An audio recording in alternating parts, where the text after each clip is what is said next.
욥바에 다비다라 하는 여제자가 있으니 그 이름을 번역하면 도르가라. 선행과 구제하는 일이 심히 많더니 그때에 병들어 죽음에 시체를 씻어 다락에 누이니라. 룻다가 욥바에서 가까운지라.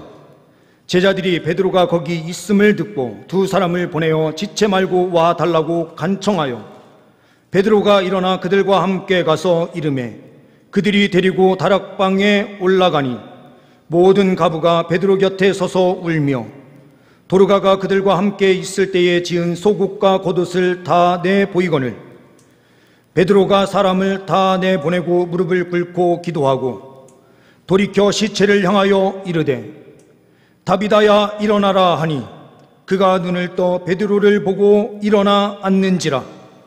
베드로가 손을 내밀어 일으키고 성도들과 가부들을 불러들여 그가 살아난 것을 보이니 온 욥바 사람이 알고 많은 사람이 주를 믿더라. 베드로가 욥바에 여러 날 있어 시몬이라 하는 무드장의 집에서 머무니라. 아멘. 오늘 주보에는 앞에가 표시가 되어 있지 않지만 오늘은 사명 두 번째 시간입니다. 욥바의 그리스도인들이라는 제목으로 우리가 함께 사명에 대하여 다시 한번 생각하는 시간을 갖도록 하겠습니다.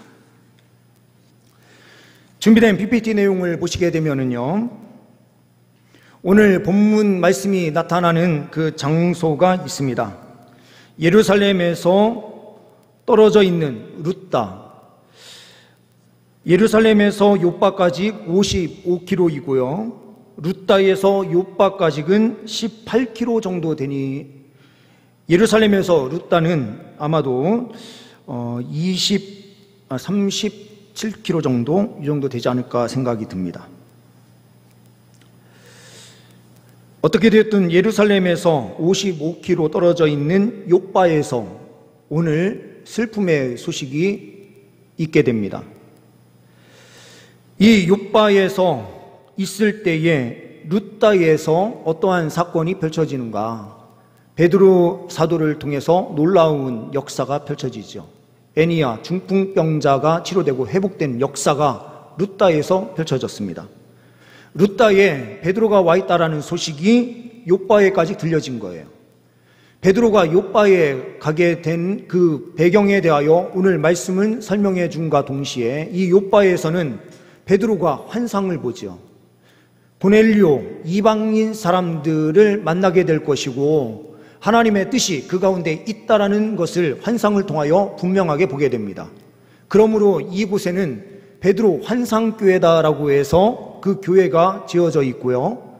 오늘 마지막 본문 말씀에 나타나고 있는 시몬의 집, 무드장이의 집에서 머물게 되는데 그 머문 집이 바로 저곳이다 해서 세워져 있습니다. 그런데 정말로 그러했는지는 아무도 알 수 없죠. 유대인들은 돈 버는 일에는 아주 기발하거든요. 그러니 성경에 말씀이 있는 그 장소였던 곳에 교회를 세워서 사람들이 오게끔 만들고 그렇게 다 하는 거죠. 지금의 이 모습은 분명히 아니었을 것이고요. 그때의 모습은 그 누구도 알 수 없고 이 장소가 그 장소였는지도 우리는 알 수 없습니다. 우리는 장소를 보면서 신앙생활하는 것이 아니라 이곳에서 하나님께서 어떠한 과정으로 우리에게 말씀을 이 시대에도 주시고 계시는가, 이 말씀을 보면서 말씀 앞에 순종할 때에 넘치는 은혜를 우리에게 허락하여 주시는 줄 믿습니다. 본문 말씀을 통해서 우리는 첫 번째로 사명자 욥바의 그리스도인들은 실천하는 신앙을 가져야 한다, 그들은 실천하는 신앙을 가졌다라는 사실을 우리는 말씀을 통하여 보게 됩니다. 36절 말씀을 보게 되면 이렇게 말씀하고 있습니다. 욥바에 다비다라 하는 여제자가 있으니 그 이름을 번역하면 도르가라. 선행과 구제하는 일이 심히 많더니, 이렇게 되어 있어요. 여제자라고 하는 이 단어는 사도행전에서 이 사도행전 9장 이곳이 최초로 기록되는 내용이에요. 다른 곳에는 남성 제자를 뜻하는 단어가 기록이 되는데 이 부분에서만 유일하게 여제자였다라고 기록을 하고 있습니다. 최초의 여제자로 기록된 사람은 바로 도르가 다비다입니다. 이 아재 개그로 이거를 쉽게 외우자면은, 다비다가 죽어서 주님께로 갔더니 주님께서 도로 가라 해가지고 살아난 사건이 바로 이 말씀과 관련되어 있습니다. 이런 아재 개그를 하면 아주 싫어하는 사람들이 집안에 또 많은데, 오늘 말씀에 도르가가 선행과 구제하는 일이 심히 많더니라고 표현되고 있어요. 선행이라는 것이 무엇입니까? 선행은 하나님 보시기에 좋은 것이 선행이에요. 그런데 이 하나님께서 보시기에 좋은 선행은 사람들 편에서 볼 때에도 선함이 드러나게 되어 있어요. 그러므로 이 선행은 사람들에게도 인정받는 것이 되고 하나님 편에서도 영광을 받으시는 현장이 되는 것입니다. 우리는 지난번 튀르키예, 그리고 미얀마, 그리고 또한 우크라이나 여러 곳에 우리가 계속해서 후원해 오고 있습니다. 신년 세일의 특별 새벽 기도회를 통해서 헌금된 내용, 우리 성도님들께서 한번 참여하실 때마다 1,000원씩 교회에서 적립을 하고 그 헌금을 한 대로 모아서 우리가 선교 헌금을 보냈는데요. 그 헌금이 100만 원이었습니다. 이 100만 원으로 우리가 우크라이나 선교사님 2군데, 지금 한국에서 사역하시는 선교사님과 우크라이나에서 있었던 고려인들이 이곳에 와서 정착을 하는 데 필요한 사역을 하시고 계시는 선교사님, 그리고 핀란드 쪽에서 피난을 떠난 사람들을 대상으로 해서 난민 사역을 하고 있는 선교사님께 2분에게 저희가 후원금을 보내드렸습니다. 그리고 김종웅 선교사님을 모시고 우리가 예배를 드린 후에 헌금이 또 들어왔습니다. 이것을 통해서 우리가 100만 원이 넘는 또한 헌금을 보내드렸습니다. 튀르키예 같은 경우에는 우리가 지난 전체 재직회를 통해서 보았듯이 구제비로 우리가 분류를 해놨었는데요. 구제비로 200만 원이 집행됐던 것을 우리 성도님들께서는 확인하셨을 것입니다. 전체적으로 올해에 들어와서 약 500만 원 가까운 돈이 선교 헌금, 구제 헌금으로 집행되었고, 우리 제1남전도에서도 구제하는 사역에 헌신해 주셔서 많은 곳에 또한 함께 동참을 하시고 계세요. 그리고 우리 교단적으로도 기독신문을 보니 이번 튀르키예 지진으로 인해서 어려움을 당하는 곳에 후원하기 위해서 10억을 목표로 해서 모금 운동을 했는데, 목표한 금액보다 6억이 많은 16억이 모아졌다고 해요. 저희들은 교단 차원으로 진행한 것이 아니라 저희는 터키 지역, 튀르키예 지역에 사역자들끼리 함께 모여있는 곳으로 저희가 헌금을 보낸 건데요. 그러니 한국교회가 우리 교단만 하더라도 지금 단순히 모여진 것만 16억, 그리고 각 교회마다 다양하게 이 선교 사역과 선행, 구제하는 일에 많은 헌금을 보내고 있다라고 우리는 볼 수가 있어요. 그만큼 하나님께서 한국교회 위에 부어주신 은혜가 충만하고, 그런 사역을 감당할 때에 우리 한국교회는 더욱 힘있게 세워질 줄 믿습니다. 우리가 이 일을 하는 이유는 무엇입니까? 하나님께서 우리에게 그 사역을 감당하라고 말씀해 주시고 계시기 때문에 그래요. 우리는 사명을 가진 주의 백성들입니다. 우리가 거듭났다라고 할 때에 거듭남은 무엇입니까? 성령의 은혜로 새롭게 되는 것인데요. 거듭나는 것은 다시 태어나는 거잖아요. 다시 태어나는 것은 우리가 죽지 않으면 다시 태어났다라고 말할 수가 없어요. 예수 그리스도의 십자가에 우리가 함께 죽고 예수 그리스도와 함께 우리가 살아나는 이 현장이 우리의 속사람 가운데 나타났기에 우리가 이 모든 일을 주님 복음을 위하여 행하는 것들입니다. 그러니 우리는 죽고 살아난 이 체험을 한 사람들이에요. 부활신앙이 우리 안에 그대로 스며져 있는 것입니다. 부활한 하나님의 백성들, 그리고 예수 그리스도의 십자가 구속의 은혜가 얼마나 큰지를 아는 우리는 주님의 제자들로 세워져 있고, 주님의 제자는 바로 이 선행과 구제하는 일을 더욱더 확대해 나아가야 된다라는 것입니다. 트럭을 타고 달리던 한 분이 미국 뉴저지의 고속도로에서 리무진 한 대가 서 있는 것을 봤어요. 그런데 깜빡이를 켜고 있는데 비가 내리고 추운 날씨였기 때문에 그냥 지나칠까 하다가 가만히 보니 리무진이기는 해도 좀 도와줘야 되겠다라는 생각이 들어서 한편에 차를 세우고 왜 그런가 보았더니 타이어에 펑크가 나 있었습니다. 리무진 뒤편에 실려 있었던 스페어 타이어는 바람이 다 빠져 있는 상태였어요. 마침 이 트럭 운전기사가 운전한 그 차량은 에어가 나오는 그런 차였기 때문에 바람도 넣을 수 있는 장치가 있었습니다. 그래서 비 오는 날씨에 비를 맞으면서 그 일을 함께 도와주고 펑크난 그 타이어를 교체하는데 함께 했습니다. 일이 다 끝날 때 정도 되니까 뒤에 앉아있던 리무진 뒤편에 앉아 있었던 한 사람이 창문을 딱 내리는 거예요. 딱 봤더니 깜짝 놀랄 사람이 그 뒤에 앉아 있었습니다. 그 사람은 우리가 잘 알고 있는 도널드 트럼프입니다. 그때 이 사람은 대통령 되기도 전이었지만 TV에도 출연을 많이 하고 사람들에게 많이 알려져 있었던 사람이잖아요.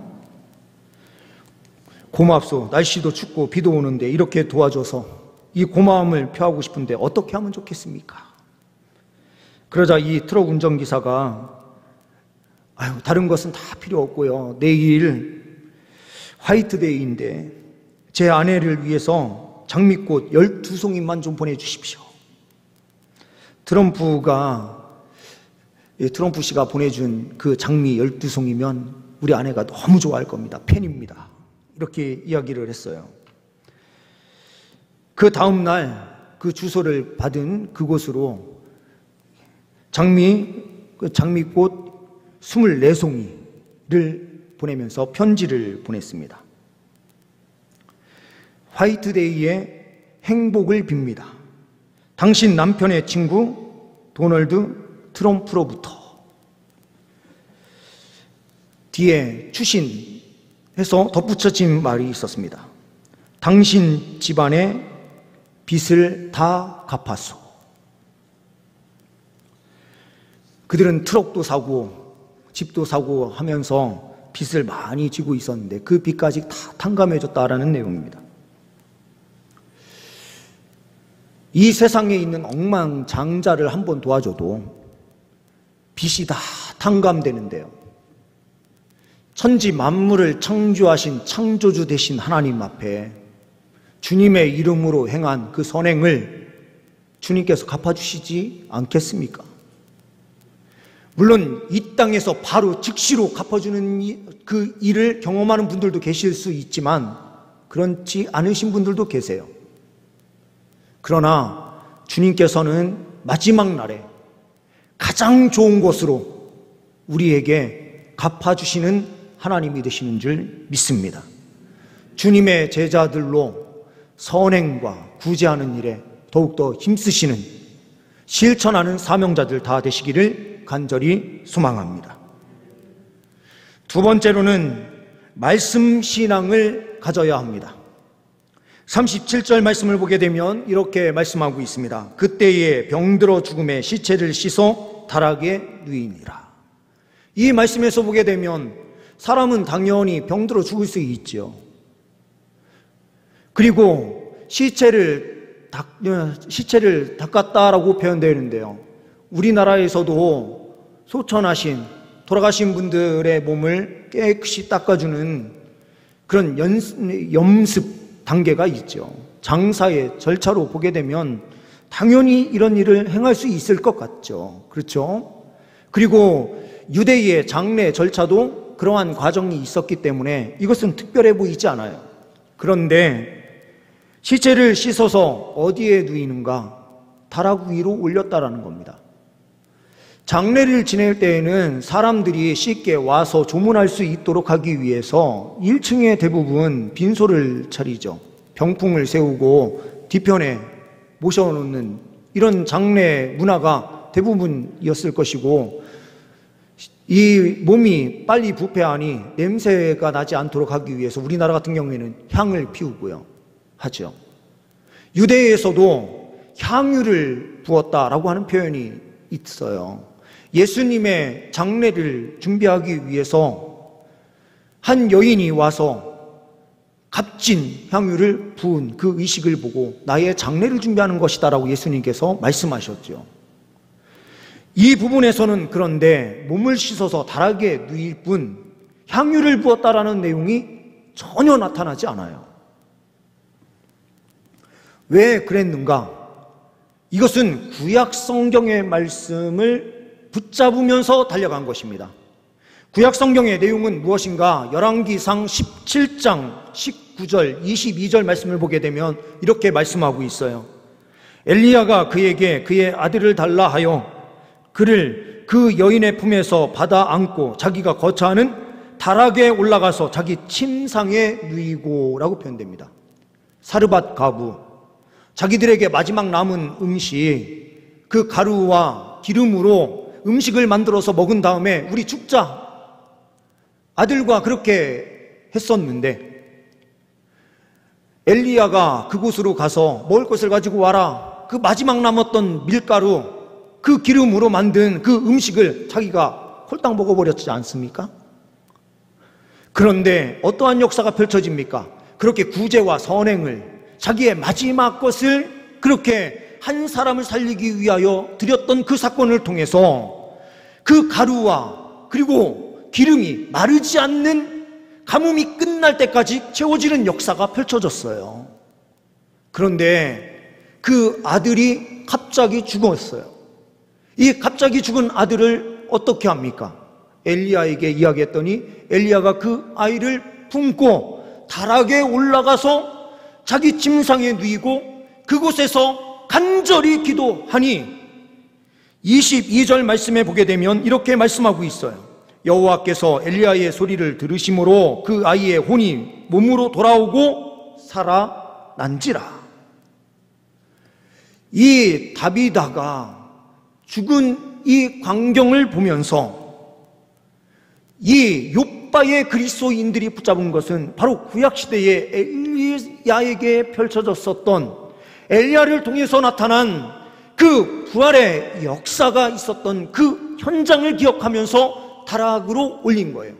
그리고 다락은 성령이 임한 장소, 마가의 다락방과도 연결되는 지점이 분명하게 있는 거죠. 그들은 구약 성경의 말씀을 붙잡은 거예요. 준비된 PPT 내용을 보시게 되면은요,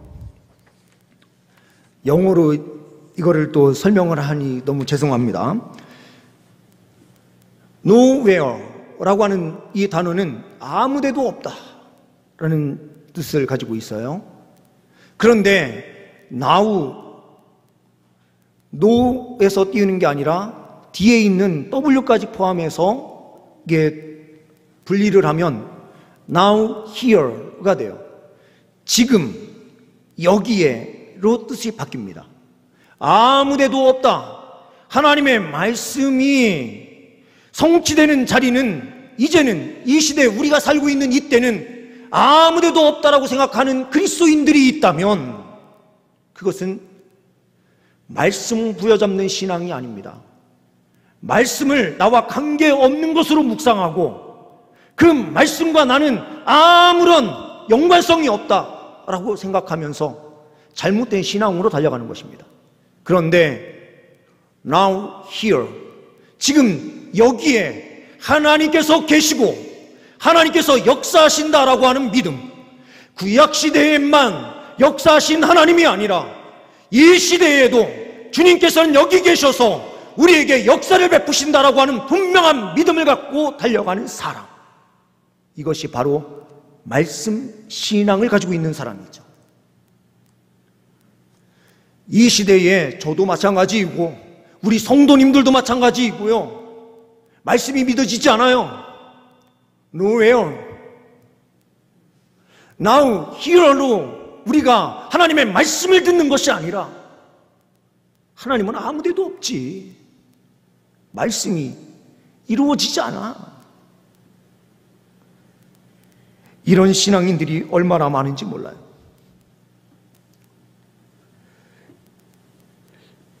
히말라야 슈바이처라고 하는 책, 강원희 선교사님의 이 자전적 에세이 책이 있어요. 강 박사님은 강원도 쪽에서 성업 중인 병원을 내려놓고 의료 선교사로 네팔의 히말라야로 떠나요. 49세에 모든 면에서 낙후된 이 히말라야로 찾아가는 이유는 선교를 위해서, 주님을 위해서 내가 이 인생의 가장 함금기 같은 49세 이후에 그 삶을 하나님께 드리자, 이렇게 생각을 하고 부부가 함께 갑니다. 그곳에 가봤더니 뭐가 제대로 있겠어요? 수술하려고 해도 수술 기구도 제대로 없고요. 그리고 아픈 사람은 또한 얼마나 많습니까? 이동 진료 사역을 시작해요. 간호사였던 자기 아내와 함께 찾아다니면서 피 없는, 피가 모자랄 때에는 자기들 직접 수혈을 자기 피를 빼서 넘겨주면서 그렇게 사역을 감당을 해요. 80이 넘는 나이에까지 그 사역을 감당하시다가 지금은 한국에 들어와 계신 걸로 알고 있는데요. 한 번은 30대 중반쯤 되는 부인이 병원에 찾아왔대요. 진단한 결과 장폐색이었습니다.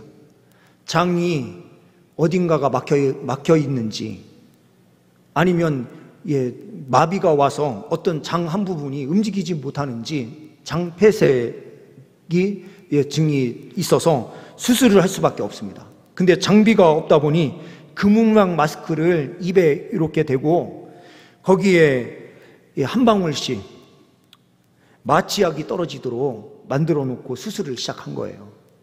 그런데 이러다가 큰일 나는 일은 뭐냐면, 구토를 하게 되면 그 오물이 폐에 들어가게 되면 흡인성 폐렴이라는 것이 생기면 잘못하면 그 자리에서 즉사하게 된다는 거예요.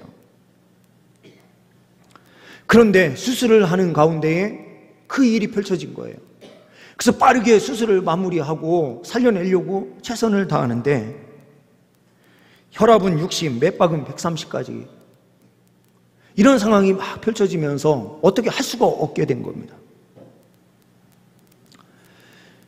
방법은 기도밖에 없다라고 생각한 이 강원희 선교사님은 자기 직무실 옆쪽으로 가서 기도하기 시작합니다. 3시간 반 동안 간절히 기도하고 일어나서 기도를 마친 후에 회복실로 가서 보니 폐에 죽었던 세포가 생명의 세포로 바뀌기 시작했는지 회복되기 시작해서 완전히 나은 거예요.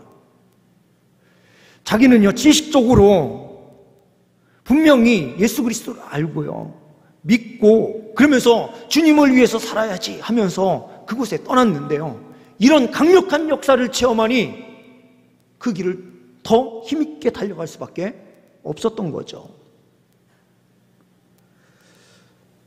하나님께서는요, 우리에게도 기도에 응답하시고 역사를 베풀어 주세요. 절망의 자리를 소망의 자리로 바꾸어 주시면서 우리의 삶을 인도해 주시는 분이 우리가 믿는 하나님이십니다. 하나님께서 말씀하셨으면 그 말씀은 어제나 오늘이나 동일하게 이 시대에도 이루어지고 성취되는 말씀인 줄 믿습니다. 우리 그리스도인들이 분명하게 붙잡아야 되는 그 말씀은 하나님의 모든 말씀이 살아서 지금 이 시대에도 주님께서는 이곳에 계셔서 역사하신다라고 하는 분명한 믿음을 갖고 나아갈 때 우리는 승리의 삶을 살게 되는 줄 믿습니다. 세 번째로는 긍정신앙을 가져야 합니다. 38절 이후의 말씀을 보게 되면 이렇게 말씀합니다. 룻다가 욥바에서 가까운지라 제자들이 베드로가 거기 있음을 듣고 두 사람을 보내어 지체 말고 와 달라고 간청하여 베드로가 일어나 그들과 함께 가서 이르매 그들이 데리고 다락방에 올라가니 모든 가부가 베드로 곁에 서서 울며 도르가가 그들과 함께 있을 때에 지은 속옷과 겉옷을 다 내보이거늘 베드로가 사람을 다 내보내고 무릎을 꿇고 기도하고 돌이켜 시체를 향하여 이르되 다비다야 일어나라 하니 그가 눈을 떠 베드로를 보고 일어나 앉는지라. 우리는 베드로의 기도의 능력에 초점을 맞춰서 보지만 오늘은 그 한 초점을 좀 옮겨서 다른 한 곳을 좀 더 보고 싶은 부분이 있어요. 시체를 그렇게 닦아서 다락방에 올려놓은 그들이 빠르게 베드로 사도를 불러오기 위하여 사람을 보내고 있다는 거예요. 절망의 자리에서 믿음으로 긍정의 신앙을 이끌어내는 거예요. 부정적인 상황을 볼 수 있었던 자리에서 부정을 이끌어내는 것이 아니라 하나님의 사람이 오고 하나님께서 역사하시면 이곳은 소망의 자리가 될 수 있다고 하는 분명한 믿음, 그 긍정이 그 안에 마음에 자리 잡고 있었던 거예요. 욥바의 그리스도인들은 긍정의 신앙을 가지고 있었던 것입니다. 하나님께서 역사하시는 자리가 될 것이다 라고 하는 분명한 믿음, 슬픔이 있고 낙심이 있는 그 자리에서 낙심하는 신앙이 아니라 하나님께서 함께 하시면 불가능한 것이 어디에 있느냐라고 하는 이 긍정의 믿음을 가질 때에 우리는 승리할 수 있게 됩니다. 1968년 6월 미국 콜롬비아 대학 심리학 교수팀이 지갑에 신분증을 넣고 길에 일부러 떨어뜨려 놓습니다. 이 지갑이 몇 %나 돌아오나 이 실험을 하는 거예요.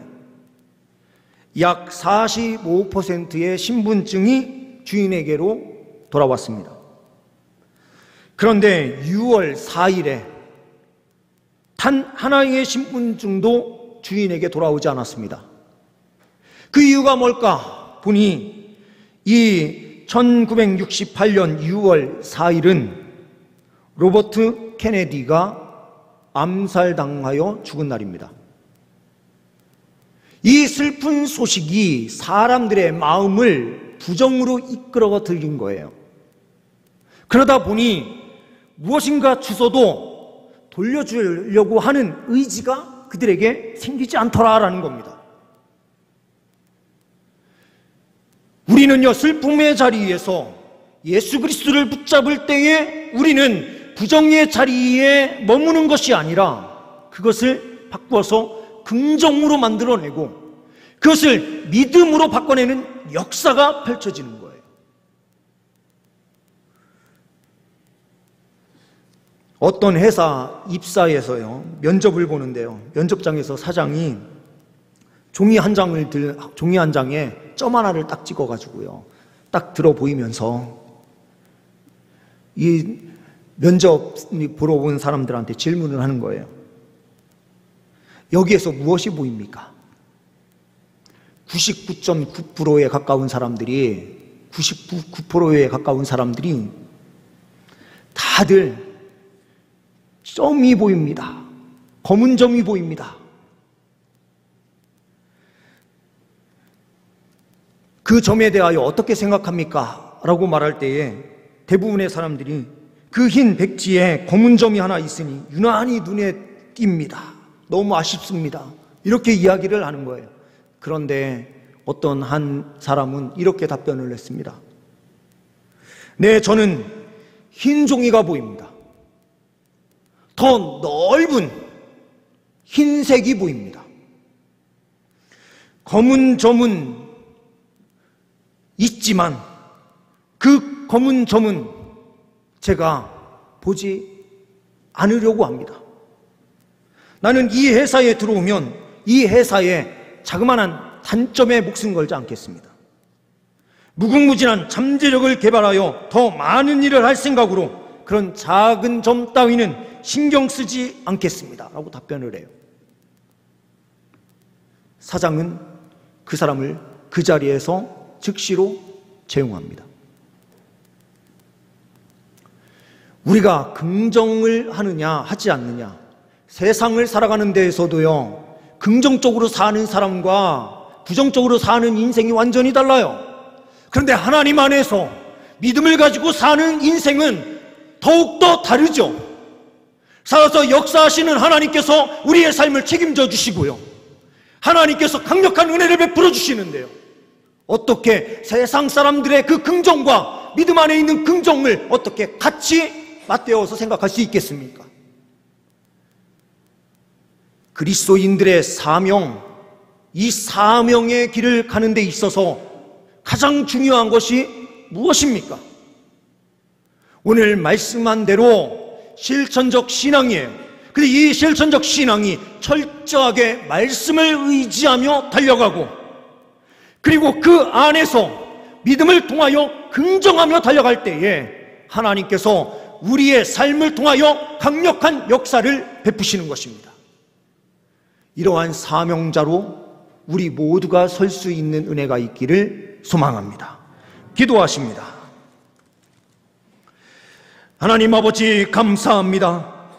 오늘 말씀을 통하여 주님께서 주신 사명자로 주님 실천하는 신앙, 말씀 신앙, 긍정 신앙으로 달려갈 수 있는 우리 모두가 될 수 있기를 소망합니다. 이 시간 주의 백성들이 엎드려 싸우니 이와 같은 은혜를 우리에게 허락하여 주시고 승리하는 사명자들 다 되게 하여 주옵소서. 우리 주 예수 그리스도의 이름으로 기도하옵나이다. 아멘.